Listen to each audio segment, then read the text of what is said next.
I don't want to be the only one that did. We don't have a quorum in here. Definitely we have a quorum. We got Paul Right Ferguson. down the hallway. Paul Ferguson's on. Ferguson's online. We got Jay. I'm here. Paul's here. Kelly's here. Kelly's here. Dan needs to come back in, but 1, 2, 3, 4. We'll get a day. Oh, my beard. Ow.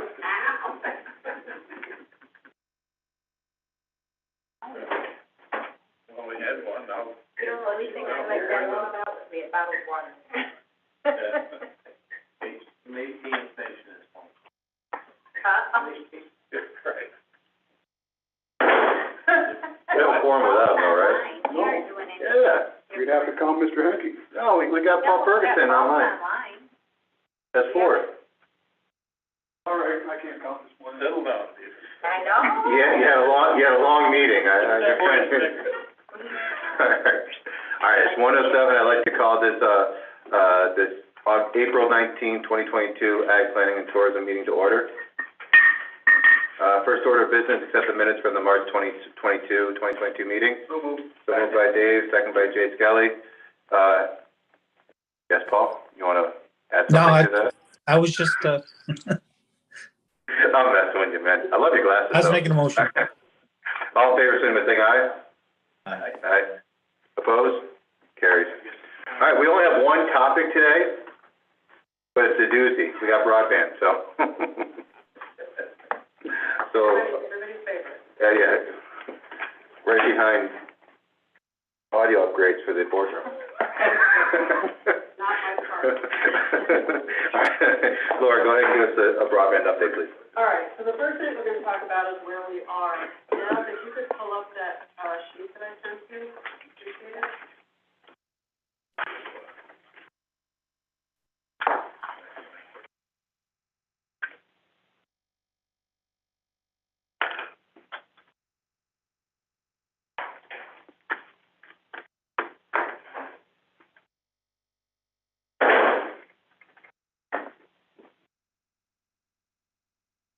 Okay, so what you are looking at is a sort of the point in time where we are going to be once the final installations from the Broadband for All program have completed.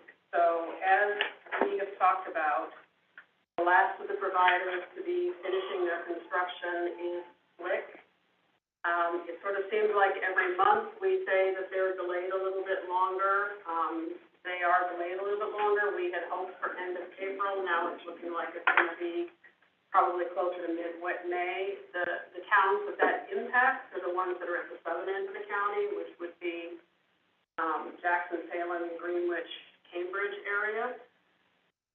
Again, they are working hard. I give them full credit for all of the extra work that they have done.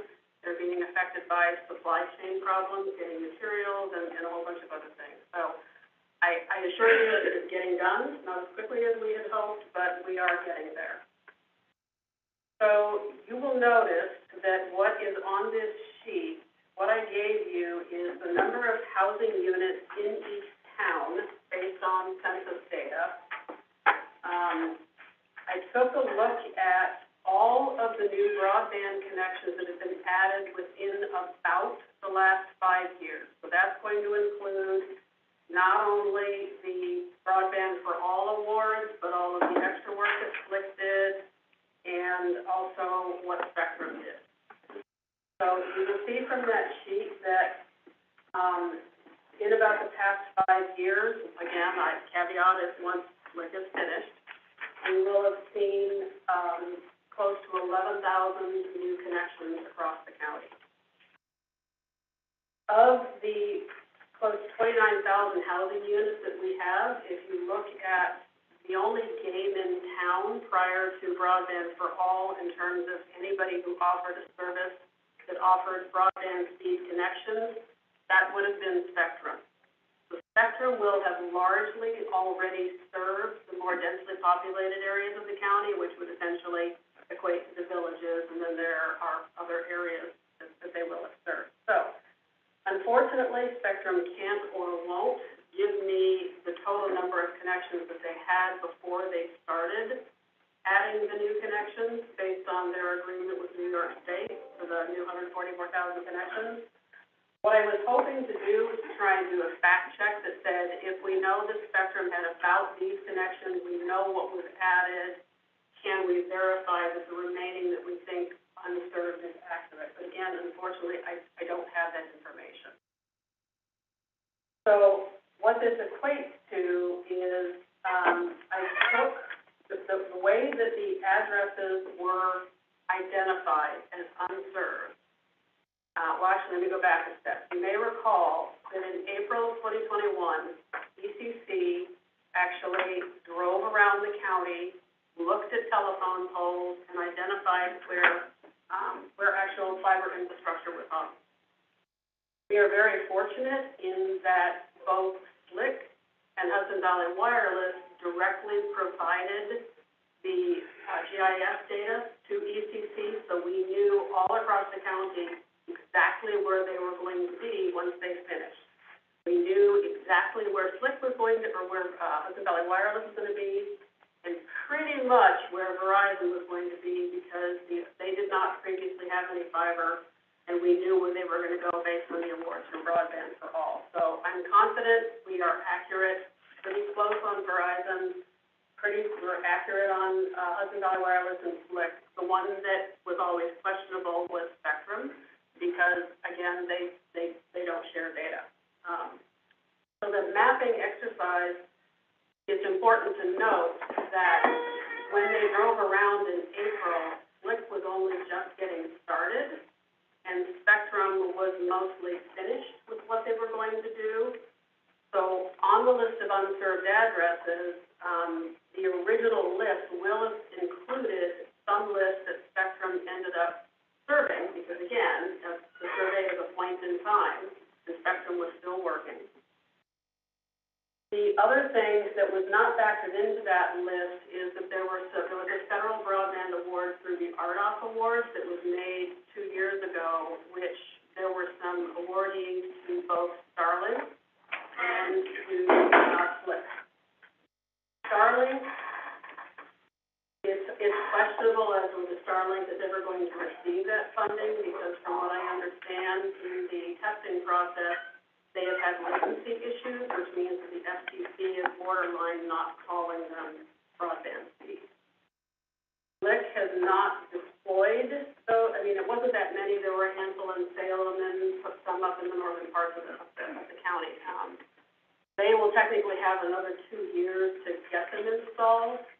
But again, this list reflects, based on the awards that have been made to date, installations that have been made to date, who is going to be served with what resources that we have out there.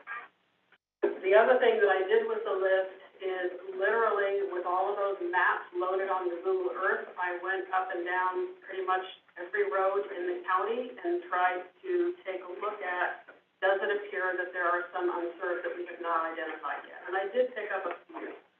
But in order to make that more accurate, I'm going to need some GIS help that just hasn't been available today, so I'm hoping to further refine this list a little bit more.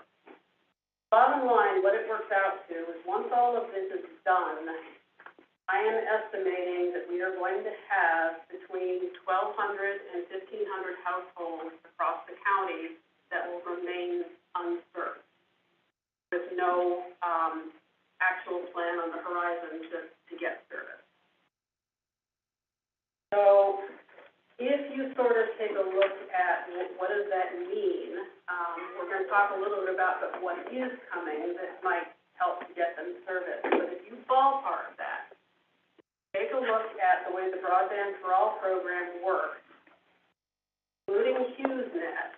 New York State invested about $19 million into Washington County, which generated about 4,300 new passings. That works out to about 4,500 per passing.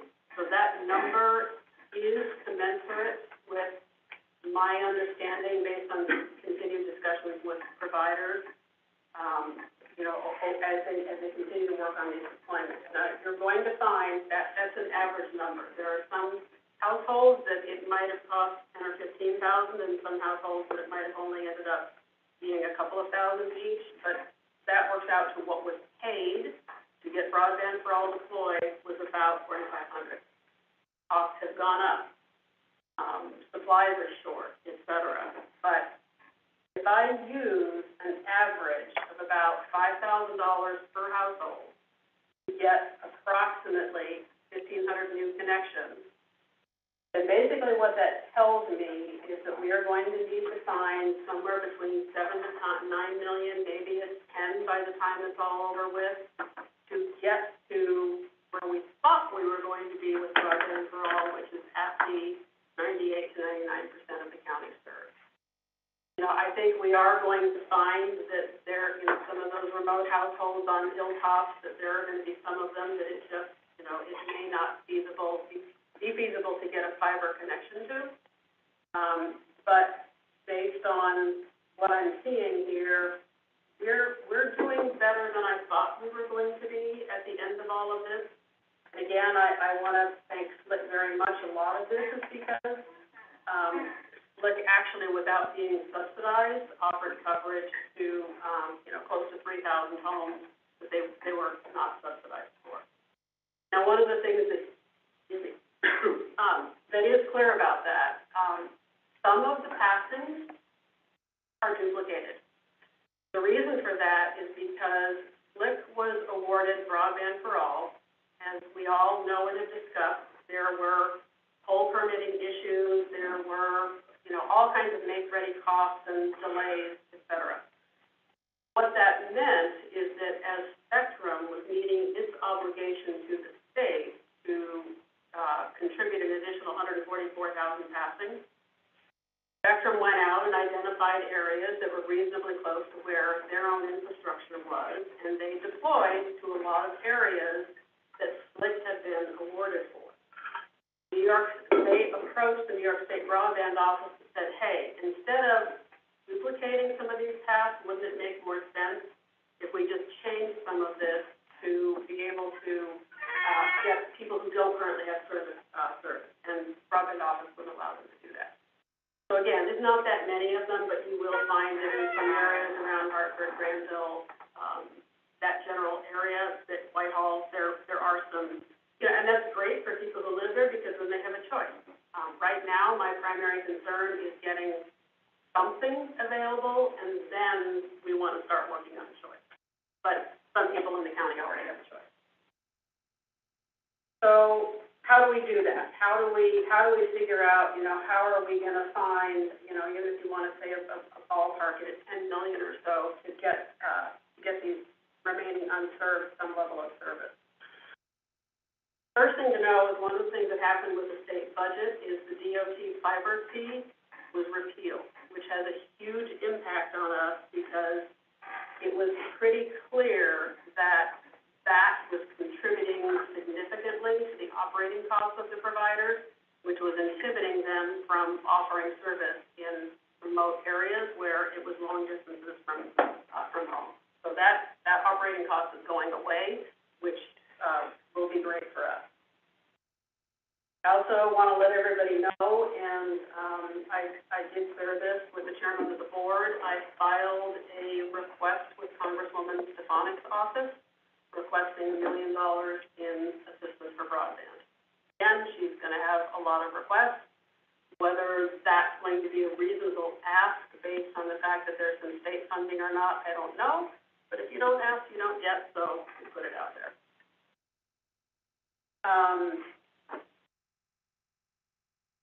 The next thought, I guess, that I want to put out to everybody, we have had discussions since the advent of the ARPA funding to use that funding as a match to get more broadband deployed across the county. You'll notice that there are 2 or 3 towns that are, you know, they've got 150 to 200 connections, but there are also a few towns that don't have that many unserved. It occurred to me that if the county were to offer to match the town ARPA funding, which is eligible for use in broadband, with those towns that don't have a huge number of connections, it might allow at least a few of the towns to get complete service all the way across the town.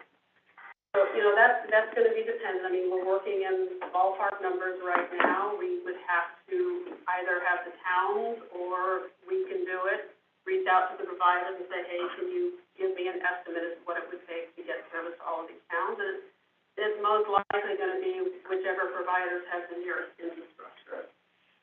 That is one possibility. I guess I should say what my goal is right now. I would hate to lose momentum. I would like to see additional connections continuing to happen over the next couple of years as we wait for funding to become available. So I put that out there. We'll maybe discuss that a bit in a minute. Here is what is coming through the state budget. The state budget created a program called Connect All through the Wired Act. Anyway, whatever it's called. Connect All office is going to be a subsidiary of Empire State Development, the director of the office will report directly to the commission. There was $300,000 in state budget allocated to the program, and a little bit over $1 billion that is being allocated to it through federal funding. So some of that is formulaic. We don't know exactly how much it's going to be because it's going to depend on a federal mapping project. But in all, Connect All is going to have 1.3, 1.4 million-ish to focus on 4 programs that are created by the legislation. First program is called Connect All Deployment. Either providers can provide or apply directly, or municipalities can apply. And that is intended to get fiber installations at speeds of 100 download and 100 downloads, 20 uploads. So essentially, that is the vehicle by which we could work with the providers and have them apply to get new connections established, but they would have to be at those speeds. Second program is called the Connect All Municipal Assistance Program. The New York State has had a slight shift in strategy. There have been discussions over the years about the advantages or disadvantages of municipally owned broadband networks. The state is currently, through this program, supporting the creation, ownership, and operating of municipally owned broadband networks. Third program is called Connect All Innovation. Again, it's loose language, but it's intended to fund innovative or technologically innovative programs that will deploy fiber. And the fourth program is called the Digital Equity Program. All that the legislation says about that is it has to be consistent with the Federal Act on Digital Equity. The unknown here is we know there's going to be about $1.4 billion. We know that there's going to be these 4 programs, but we don't know how much money specifically is going to these 4 programs. The project or the program will actually appoint a broadband advisory committee, which essentially consists of various state offices. There might be 1 or 2 broadband experts in there, but largely it's an advisory group that will then advise the director of the broadband office on how to take the next steps, which is actually, now that we know what these 4 programs are, we still have to develop the program. What are the rules? What does it mean? What is the funding? How is it going to get deployed? When is it going to get deployed? Who participates, et cetera? That's going to take some time.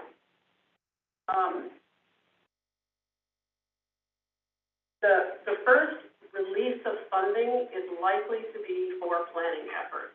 That could be for the municipal broadband planning, or it might be for those counties that are not quite as far as we are in terms of working on identifying unserved. Simultaneously, FCC is working on what should be a more accurate version of mapping that identifies unserved all across the nation. Those maps are scheduled to be released-ish around the end of the year. So none of these programs are likely to be released and put out there until the state has a better handle on who exactly is and is not unserved. Bad news here is that when the director for the Connect All office was asked at a recent conference, when are we likely to see new connections from this money, his response was probably 2026.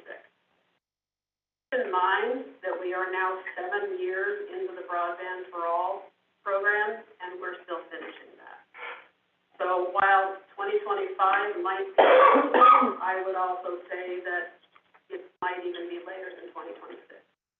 It is for that reason that I'm saying that anything as a county that we can do to continue to work towards getting new connections, if we don't, we're going to have these 1,500 or so households without access to any kind of broadband for several years. And I don't know if any of the supervisors have been getting emails, but I can tell you that I have been getting emails from people, and when I give them that response, replies usually aren't very pretty. So again, now we go back to, I do think, we want to take advantage of funding as it comes along. I don't know exactly how soon access to these programs is going to be released. I certainly recommend that we participate in them to the extent possible. But in the short term, the question is, how do we at least keep some momentum going and try to get more connections out there? The other thing to keep in mind is that there are, some of the companies, such as Spectrum and Verizon, they have their own crews. So it's not necessarily difficult, depending on where they're deploying, to get additional connections here and there. Other companies like Slick use contracted linemen and to pull the fibers. So, those contractors, depending on summer storms or other major initiatives from other states or other areas, could end up leaving the area. So as much as we can capitalize on the labor resource to get more connections happen, I think we want to take advantage. In short, that is where we are. So I guess the first question to put up for discussion is, does the county want to discuss working with some of the ARPA funds to work with the towns to match whatever they want to put up? I will comment that one difficulty that creates is that for those towns that have a lot of connections, I'll use Jackson as an example, the funding that Jackson will have received from ARPA matched by the county is in no way, shape, or form going to create all of those connections. Then you're in a position of you have to choose. Do you do it based on the lowest cost? How do you do that? I mean, it's a double-edged sword because you want to keep activity going, but you also don't want to leave people out. Right, Dick. So addressing that, if you're right on with the number of connections, I think about 40 of those maybe on one straight line from May up till the Vermont border. Spectrum had done a review of that because I had to say, the idea of using ARPA funds to help with broadband, they came back with a number of $660,000 at 2 miles. Primarily because there was a lot of pole work to be done. There's a lot of stone, granite that they'd have to go through, and shell they'd have to go through. So I was talking to Kevin last night about something else. He says we need to reevaluate that. I can tell you it's probably not going to cut that cost by half. So I don't see where, I think the cost per unit to do that, 30 homes or 38 homes, is stupendous. And I think that is a category or an area that we really need to count on some of the other funds to come in, cover that, and redirect some of that effort to areas where the cost per pole is substantially less, and the cost per passing is substantially less. So that's my small story. I don't know how many other people have gone to Spectrum or others to see what it costs to cable past those open homes, open passings. But, I do know that they're gonna reevaluate mine. They are also looking at doing some of their own builds. Right where, but, you know, then again, it's based on the cost per passing and return on investment, and ongoing operational costs.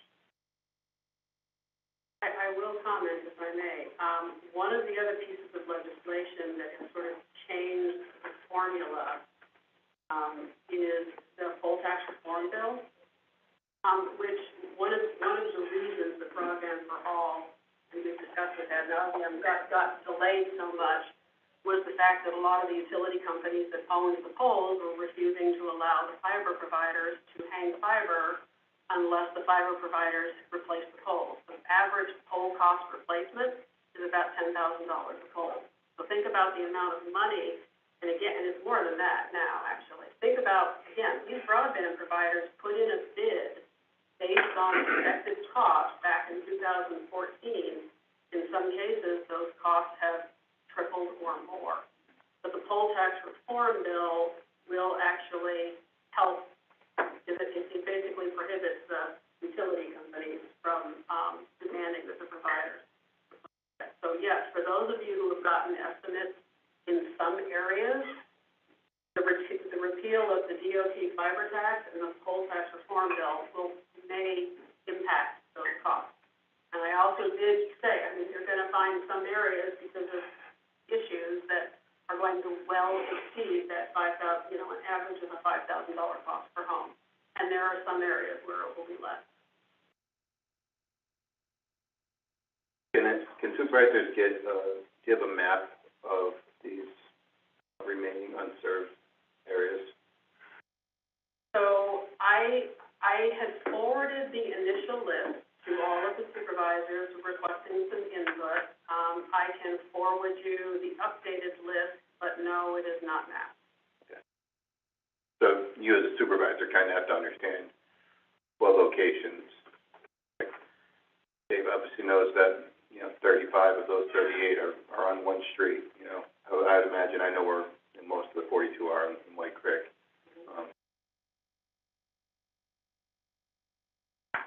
I'm trying to think of my own township, how I can get that number. I mean, even doing, 40 times $5,000 per pass is, what we got in ARPA funds for White Creek, a little bit more. So, really, really tough. And, if some of those locations,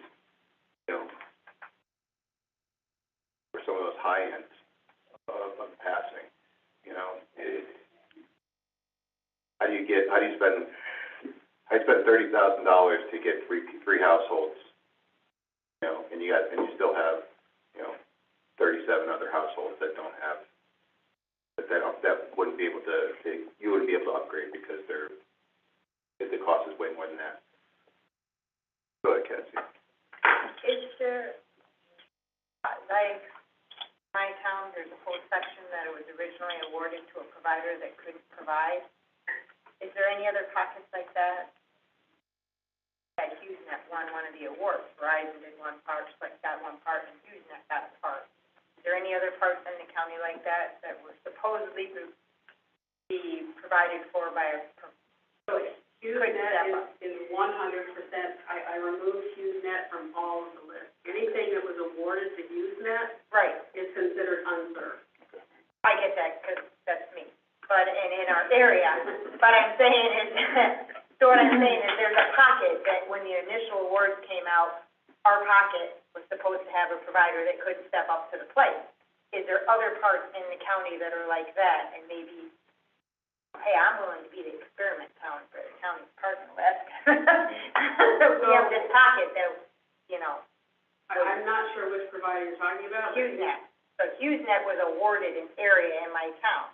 Oh, I see. And then they couldn't do it, so those people were out the window right to start with. Is there other places in the county where HughesNet was supposed to take care of, and then they didn't? So there's those kinds of pockets. We won an award, and then our provider was backed right out right from the start. We've never been so we didn't have the option for Slick or Verizon, and we're still sitting there waiting.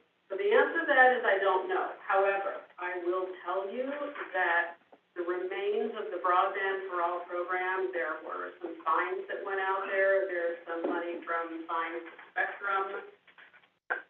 There is some money that was sitting left over for Broadband for All. So I would say that if anybody is aware of an award that went to HughesNet and HughesNet or any other provider then came back and said, I can't do this, it would be very reasonable to go back to the Broadband for All office and say, I want some of that leftover money because this award has to be reallocated because this provider did not deliver. So how do we go about doing that? Only afterwards, because we had a HughesNet award and a big chunk, I just counted it 21 homes that are in a straight line that you could hit real quick. I don't know, I mean, then you gotta go up around the road, but they were supposed to be served by HughesNet and weren't. Then you and I should talk later, and I will reach directly out to the Broadband office and see if we can get some. Again, if there are other areas in the county that are like that, it is definitely worth saying they were awarded state funds, they did not deliver. We want to reassign that award to another provider. Absolutely worth asking. Yeah, 'cause Slick came right up through and then it stopped right where HughesNet was supposed to take over. Dan, go ahead. Yeah, Laura, did I hear you say that Hudson Valley Wireless, those are considered served? So anything that can deliver speeds at, 25/3 was considered served by the Broadband for All program. Right now, the definitions are looking like, both at federal and state level, broadband speed is being currently defined as 100/20. Right. Hudson Valley Wireless can provide speeds at 100/20. What they might have trouble with, and this is the next horizon, and this is where we're going, is 100/100 service. The only ones that could provide that would be the fiber-based. So, my question was, Hudson Valley Wireless, is that, they are considered served on this list? Must be, because there's a discrepancy in what we have unserved and what you have unserved. What we counted Hudson Valley Wireless as not being served They would be considered served by on state this list. standards. Yes. Okay, that. By Broadband for All right now, yeah, there's. Yeah, but with the new. according to ECC data, that's where I was working with, so. Yep. And so my next question is, you said you have the locations by address? How do you have it? And, but not by road? Well, road, I could get it from the address, but not by any other means? Not by maps, I mean, like, is that what you asked for, right, Jim? A map? Right, yeah. So, what I have are data files that came from ECC that I can, basically plug into Google Earth, and through Google Earth, identify where the mapping infrastructure Right. is. So those data files have been shared with our real property office, but unfortunately, our real property office has been very occupied with the reval. So I have requested assistance, and I'm hoping that at some point when, they're buried by the reval right now, that we can get some maps done, but to date, we haven't been able to. But could a town request, like with me, you have 98 unserved, you could, if I requested from you, can you give me a file of who the addresses, those addresses? Yes, and again, so you've already got that. The only difference is the original version that I sent all of you about a month ago has been edited to add on what I knew were coming from RDOF awards, what I knew got served by Spectrum, or any other information that I had that said that was edited. But yes, I can provide you the updated list. Okay, thank you. Okay. So, you said something earlier which I'm gonna ask a question. We have in multiple towns, older systems that never been upgraded. Falls, other areas. So I don't think they'd be able to meet that definition of broadband. Are they gonna be put into the new Connect All program so they can be upgraded? Yeah, potentially, again, the programs still have to be developed, but the underpinning definition of not going to get funded unless it can provide speed, at 100 by 20 minimum. I think the coax can handle the upper, not the download. Possible, yeah. And some of the older coax lines, depending on the number of users on the line, there are thresholds at which, you know, if they've got too many users on a single line, even if with less users it could handle 100 by 20, I don't know how they're going to create a definition that says, based on how much traffic or whatever it is, what is the test that it has to pass, and what does it say that it's surveyed at 100 by 20. Again, those rules all have yet to be written. So I also want to say that we should thank Laura for all that effort she's put into this data accumulation. It's been a huge effort for her, and she spent a lot of time traveling the roads in Washington County, probably found a lot of houses she never knew existed, even in her own town, but I think we should thank her for her efforts. It's really commendable for the efforts she's put in. Thank you very much. I guess I have a question in regards to all the grand totals of passings since 2017. We don't know what the difference is between which ones have the capability of being 100 by 20 versus ones that are 25 by 20. No. I do have access to which providers, whether it's Spectrum, Hudson Valley Wireless, or whatever, but unfortunately, I was required to sign an NDA by Spectrum, so I can't share. Because ultimately, Spectrum, if you have a Spectrum connection, they should be able to burst you up to that 100 by 20. They have the capability, or should have the capability. So remember, Spectrum was not required to deploy fiber, unlike the Broadband for All program, which was. So when Spectrum, again, it went back to they were required to do 144,000 new connections all across New York State in order for New York to approve the merger between Time Warner Cable and Spectrum. In order to fulfill that obligation, even if you look at within Washington County, some of the new infrastructure that they employed is coax, and some of it is fiber. In fact, the majority of it looks more like coax. It's hard, again, we get this kind of from the drive-by mapping, so it's estimated, but it looks like the majority of what they installed was fiber. Good. Remember that a lot of the systems in Washington County were installed back in the 70s. Well, that's where I'm kind of... Some haven't really been upgraded where they should be, or the upgrade was 20 years ago. And that's where I'm getting in my head, because with 5G coming down the line, you know, we're going to spend all this money to upgrade, get 1,200 more houses passings connected, and then, you know, a couple of years from now, they're going to be talking about 5G and the next round of what needs to be done to upgrade all of our systems in the 29,000 passings to 5G, and what needs to happen there. But understand that if you look at the 5G map, there are places in Washington County where it may never be served with 5G. Right. I mean, so then the conversation goes to Starlink and things like that, you know.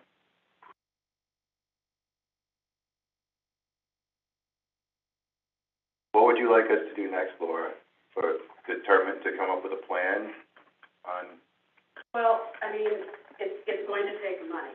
So the initial question is, does the county want to immediately allocate any money to assist any of the towns that want to pursue, some sort of agreement with the providers to get some new connections, or it can be done on a countywide basis, however we choose to do it. But what the message that I'm conveying is we need $10 million. And I'm not anticipating that the county is going to be able to pick up a tab for $10 million.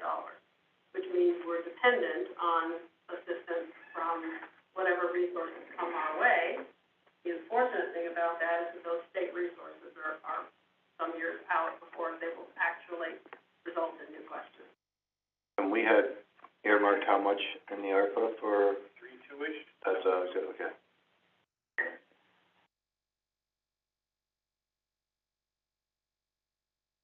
Really a two-part question. The supervisors need to understand, you know, what their willingness is to spend ARPA dollars. And then from a county level, how much are we, well, we're willing to commit 3.2. I said I'd be the first one of mine. Use we loosely. All right. Yeah, and on the town ARPA funds, keep in mind, that any town that's got wastewater and infrastructure, et cetera, those ARPA funds may very well have been dedicated to that. But there are some towns, just based on the rules of the ARPA funding, that broadband may be one of the only things that it makes sense for them to spend. You know, I would agree we use that at the discretion of the town, but the question is going to be, you know, does the county want to have those further discussions?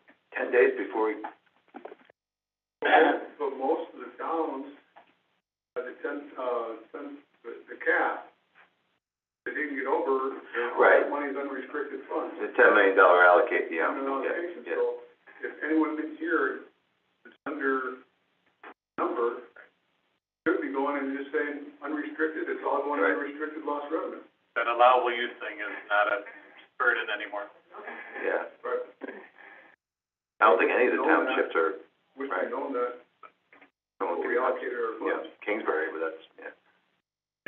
Well, I mean, if that's the case, and if it just sort of seems like it's not feasible to do that, then essentially our only recourse is to wait until there are funding announcements and take advantage of any funding source that opens up and apply for it, and then it's just, you know, the unfortunate message that it's going to take some time. What's the Starlink conversation been? I know we've talked about that a little bit. You know, you and I had a conversation, you know, what is the plan to get the easiest amount connected, and then the last, whatever it may be, as a, you know, possibilities utilizing Starlink as a resource for those. So as of right now, it is my understanding that Starlink is not meeting federal definitions of broadband speeds. They are having latency issues. Latency is, they're using satellites. It's the time that it takes the signal to go to Earth, to the satellite, and back. And that latency is sort of how it affects the speed of the broadband line. Which is why Stardoll has not yet, even though they were technically awarded RDOF funding, they haven't been approved yet because they haven't been able to meet the latency. Their prices have also gone up, and I think I did mention at one meeting that the original $99 fee was a beta, and they were likely to go up, and I believe that they have. Again, as a solution, as a satellite solution, they are still probably more reliable and faster than most of the other higher orbiting types of satellite solutions, but they're still not going to be considered, at least as of right now, to meet the broadband threshold. Do you know what the broadband cost is for Slick on a monthly basis for households and for Hudson Valley? I'm not sure. Yeah. You know what it is, Jay? Yeah, my sister just got Starlink, and it's $500 for the equipment, and that's a lot of hold up for people that are trying to get it, the equipment coming. And right now, hers is, you know, it floats from about 75 to 125 to 30 as far as downloads, but, you know, I don't know if more people get on it, it slows down, speeds up, I don't know, but what hers has been. Anybody know what the cost is for Slick on a monthly basis for their, I know Spectrum's right around $50 for their service for just the broadband on a monthly basis.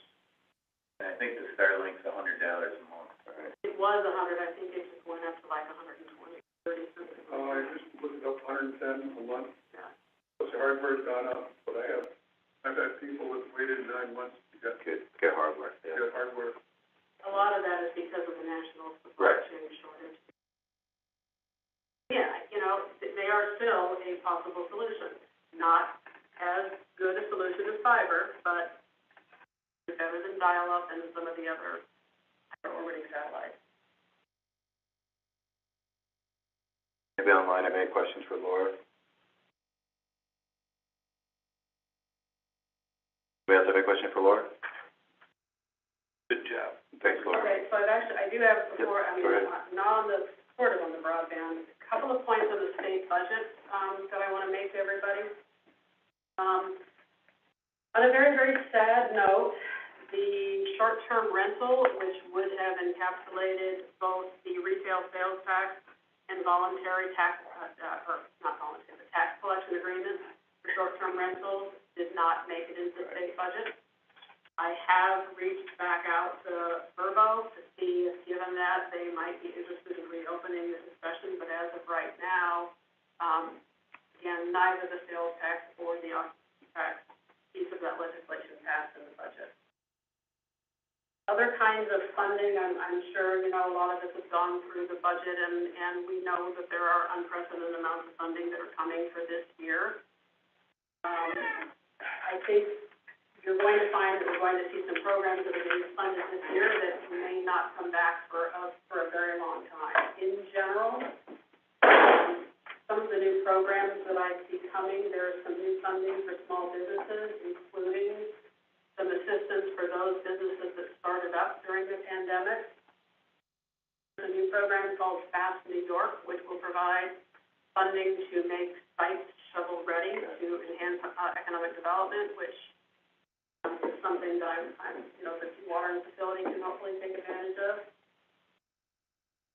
The other interesting one is the Downtown Revitalization Initiative, that $10 million initiative that goes to cities like Glens Falls. So that has again been funded at $100 million and will go forward sort of as the process has for the last few years. But they've added another $100 million for a similar program called New York Forward, which instead of $10 million to large cities, it will be smaller amounts to towns and villages.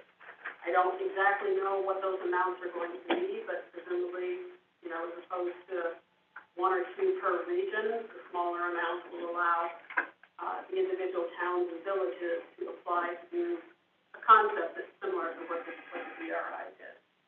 So I think, you know, we have a number of communities that could be very well set up to apply for that funding. There's going to be some parks recovery funding. And one of my favorite programs, Restore New York, got $250 million in funding. Restore New York is, as a community, if you have an abandoned, vacant, or derelict building, this is a municipal application, especially if you have a partner that you, that might be interested in redeveloping the site. It's funding for demolishing and deconstructing and reconstructing. So, if you've got an abandoned mill and you've got somebody who's really interested in it, but it's going to take $3 million to do the demolition, you can apply to Restore New York for that. It's a really good program. So I encourage everybody to think about derelict sites in your towns that you think might have a potential for partnership and redevelopment if there's funding. And the good thing about this, it only requires 10% match. But it's pretty significant funding. And CFAs will, they typically open sort of early May-ish through July. The traditional programs I'm anticipating that will be there. Some of them will have a little bit more funding, and then and again, some of these programs that I've just discussed may end up going through the CFA process. But the short of it is, I think there's going to be some funding out there this year that we may not see again for a long time. So I would really encourage you to think about what you need in your towns, and then let's talk about what funding might be available to assist with whatever the issue is. That's all I've got. Any further questions for Laura? Thanks, Laura.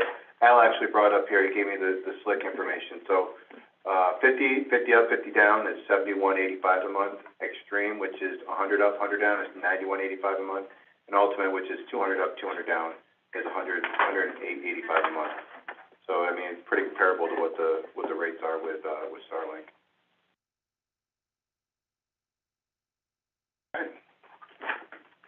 Any other questions for Laura? Go ahead, Sam. You're on mute, bud.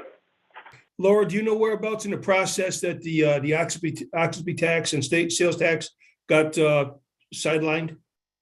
Yeah, thanks. I was gonna ask her offline about that, but I appreciate that, Sam.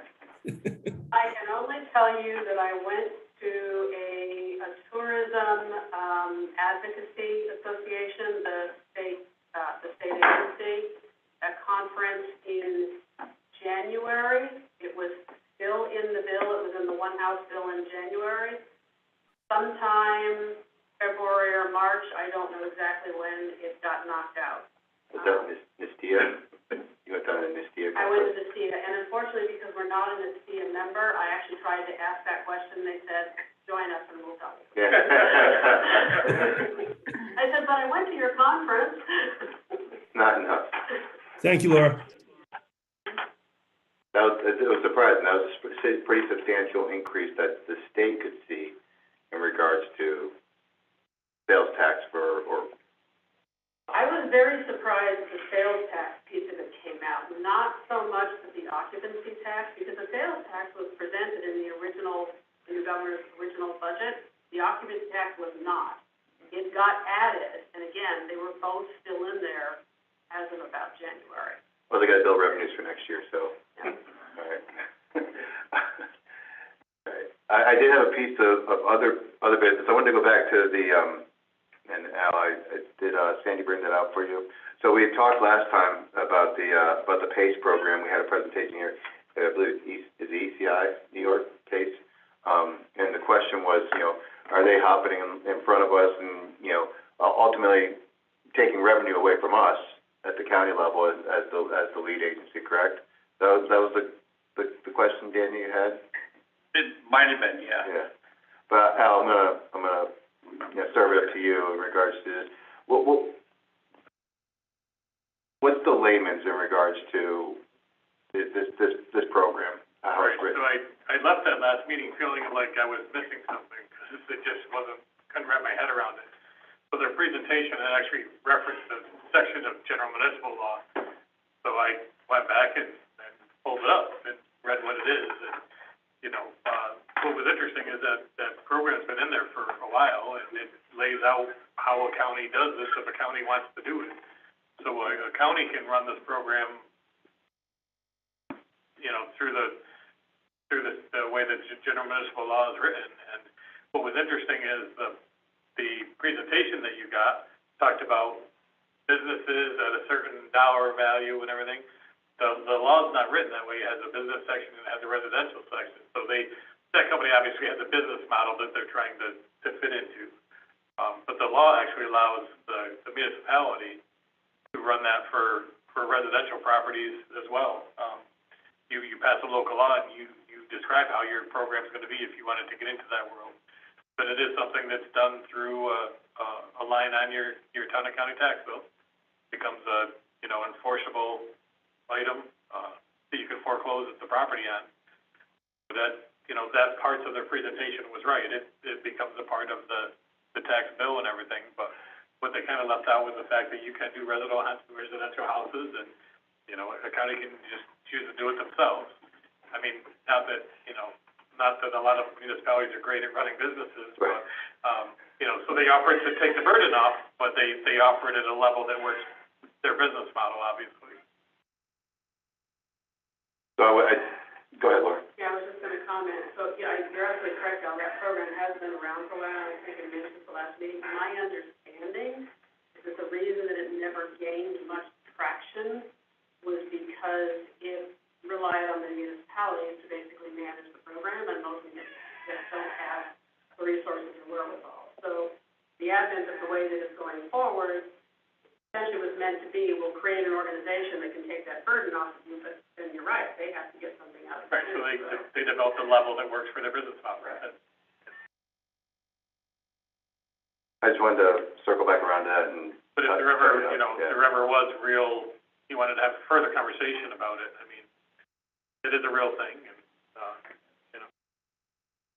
We haven't heard back from her, so, I mean, if she really had a pressing potential here in the county, she would have been I would imagine following back up, so. I'd still be very interested in talking to some of the counties that she had listed that are already in the program.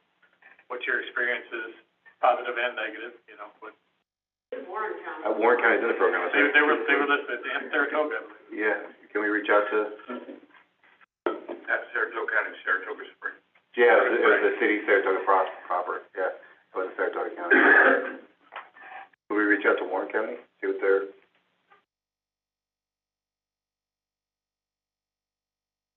Any other business coming before the meeting, before the committee? That being said, we're adjourned. Thanks, guys.